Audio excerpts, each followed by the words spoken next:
भाई प्यार हो गया यार, बनने भी हो गया। एक दूसरे के बीच में नहीं आना किस्मत की बात है।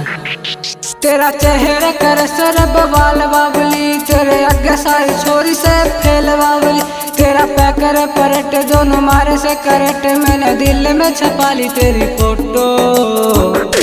हाय रे मेरी जान, हाय रे मेरी जान, हाय रे मेरी जान, हाय रे मेरी जान, जान जान, हाय रे मेरी जान।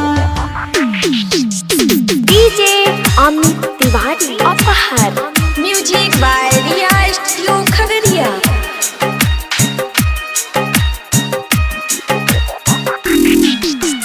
आउटफिट चोरी तू कमाल छोरी रे, तेरे आगे सारी छोरी सा फैलवा बोली। तेरा पैकर परट दोनों मारे से करट, मैंने दिल में छपा ली तेरी फोटो।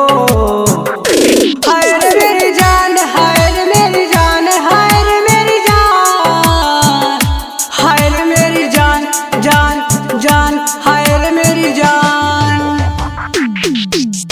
डीजे अमित तिवारी अपहर, खगड़िया रामण प्राण में तो सर नहीं छोटी, चांद जिसा मुखरा तन योदी।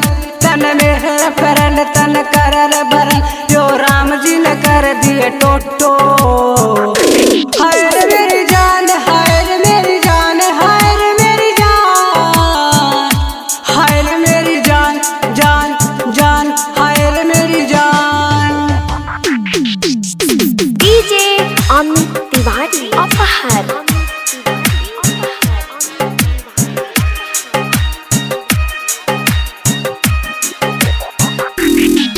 तने दिल्ली घुमाओ, तने बम्बे घुमाओ, हरियाणा घुमाओ, पूरी इंडिया की तन्ना सैर कराऊं। इब मैंने भी जा मेरी जान, मेरी जान। हाय रे मेरी जान, हाय रे मेरी जान, हाय रे मेरी जान, हाय रे मेरी जान, जान जान, हाय रे मेरी जान। गाइस गाना अच्छा लगा थोड़ा प्यार देना, ताकि वीडियो बहुत जल्द आप तक लाऊं।